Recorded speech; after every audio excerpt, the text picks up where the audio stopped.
Hey there, Mr. Sutton here with the Pre-Cal Honors 2-5 Extra Practice number 2 solutions on graphing polynomials in standard form.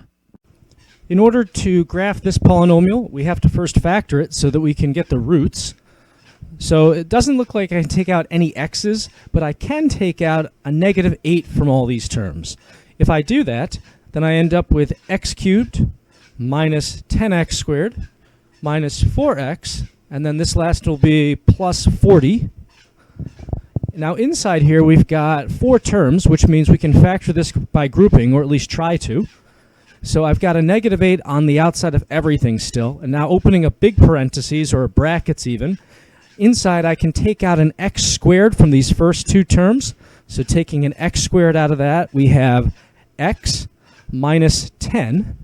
And then from the last 2 terms, I can take out a negative 4, leaving me with an x minus 10. Now inside all this stuff, I can take this x minus 10 out. So I have the negative 8 that was already out there. I have an x minus 10 that I've just factored out. And then I have an x squared minus 4 left over from all of that. And the x squared minus 4 can be factored a little further too. So I still have this negative 8 and x minus 10.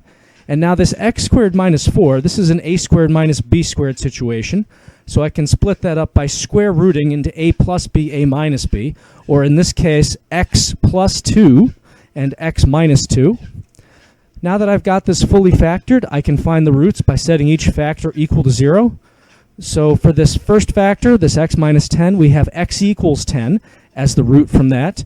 And then for the middle factor, we have x equals negative 2, and then positive 2 for that last factor. Putting all that on a graph, we've got negative 2 to the left of the y-axis, positive 2 is to the right, and positive 10 is even further to the right. For the y-intercept, we've got the constant in standard form, this negative 320. This is what you'd get if you zeroed out everything else by plugging 0 in for x. So negative 320 y-intercept, that's going to be somewhere down here below the x-axis. Now for the end behavior, looking at this lead term of negative 8x cubed, that's a negative x to an odd power. So this is going to behave like a negative x, like a downward sloping line, at least in terms of end behavior. So we're starting above the x-axis and ending below the x-axis. And for the root behavior, looking at my individual factors, these are all single power factors, single roots. So that means that at negative 2, 2, and 10, all 3 of them, we are going to be crossing the x-axis. So putting it all together, starting above the x-axis, we're crossing through negative 2, going through our y-intercept, crossing through positive 2, coming back down and crossing through 10, and we end up below the x-axis, which is exactly where we should based on our end behavior. For this polynomial, in order to graph it, let's first factor it to get those roots. Looks like we can take out a 2 from all of this, also an x squared, because that's our lowest exponent.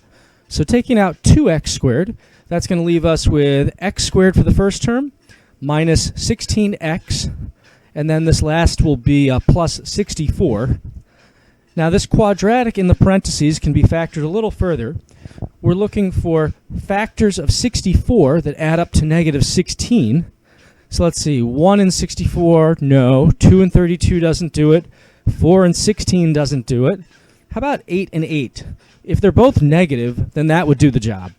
So we can have that 2x squared out in front of everything. And we have x minus 8 times x minus 8, or x minus 8 squared. This was actually that squared binomial shortcut you could have used there. And then setting each of these equal to 0 and solving, we have 0 for the root from that 2x squared. And this x minus 8 squared gives us x equals 8 as the root. Putting those on our graph, we have 0, that's the origin, and x equals 8 is somewhere over here to the right. And now for the y-intercept, that's what you get if you plug 0 in for x. That's going to be an invisible 0 out ahead of everything here. Or you could just plug in 0 and get rid of all these terms with x's. Or you could look at the fact that, hey, I already just put a dot on the y-axis. I mean, we were thinking of this as an x-intercept at the time, but it's also a y-intercept. So any way you look at it, 0 is the y-intercept for this. And now for our end behavior, looking at our lead term of 2x to the 4th, That's an even x to, or rather a positive x to an even power.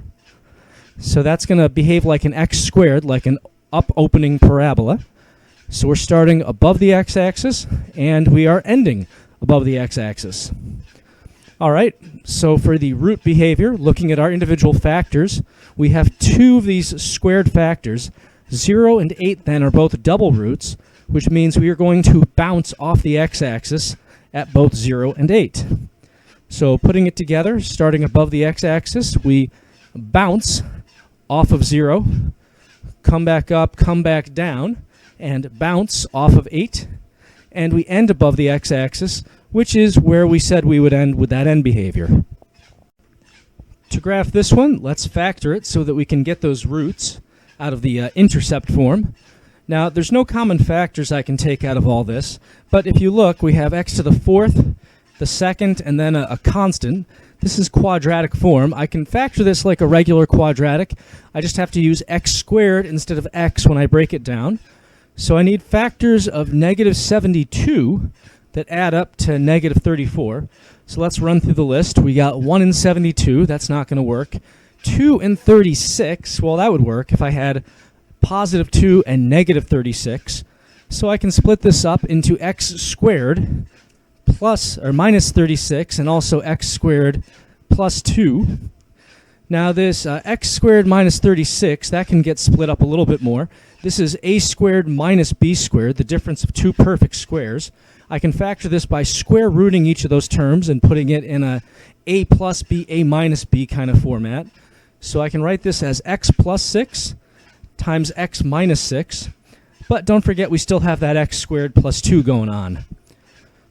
Now x squared plus 2, we can't really do much with that.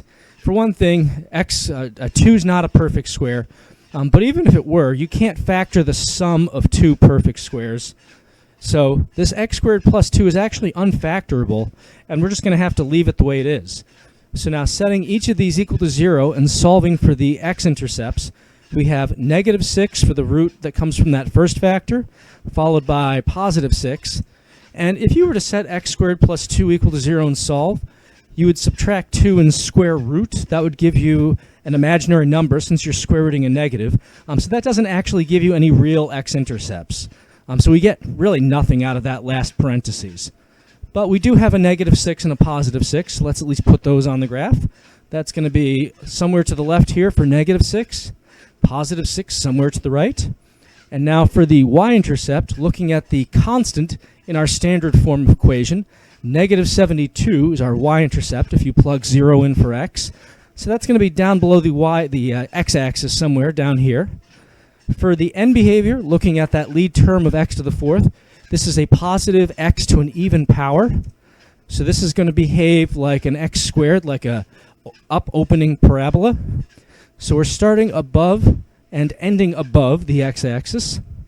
For the root behavior, we've got the only two x-intercepts are going to be coming from single power factors, x plus 6 and x minus 6. So that means we're going to cross at both of those spots. So then starting above the x-axis, we cross through negative 6, go through this y-intercept of negative 72, cross through positive 6, and end above the x-axis, just like we said we would. On this problem, we're trying to graph this polynomial, but we can't do that until we get the roots. So to get those, we have to factor this in the beginning. Looks like I can take out a common factor of x cubed for all these, because that's my lowest exponent. And I can also actually take out a negative 3, so why don't we do that as well? Negative 3x cubed. That's going to give us x squared for that first term, positive 10x for the next one. And for this last one, well, let's see here, 72 divided by 3, that's 24. So this is going to be a plus 24. And I can split that quadratic up a little bit. So let me rewrite my common factor of negative 3x cubed so I don't lose that. But now inside, I need factors of 24 that add up to 10. 1 and 24? No. How about 2 and 12? Closer, but still not going to do it. 3 and 8 is getting closer still. 6 and 4, 4 and 6. That would add up to 10. So I've got x plus 4 and x plus 6. setting each of these factors equal to 0 and solving, we get roots of 0 for the x cubed, -4 for the middle factor, and -6 for the last one. So we've got a -6 way to the left here of the y-axis. Then we have -4 a little bit closer to the y-axis, and 0 is the origin. For the y-intercept, if you plug 0 in for x, that's going to zero out all these terms here, leaving you with 0. And also, I mean, we already have an x-intercept of 0, but it counts as a y-intercept as well because the origin is on both axes. Now, the end behavior, that's going to be determined by this lead term of -3x to the fifth. This is a -x to an odd power, which means it behaves like a -x, like a downward sloping line. So we're starting above the x-axis and ending below the x-axis. And for root behavior, going through these, -6 and -4, those both came from single power factors, so we're going to cross through those two spots. And 0, that came from the x cubed, so that means we're going to flatten as we go through 0. So starting above the x-axis, we cross through -6, come back and cross through -4, and then we flatten as we go through the origin.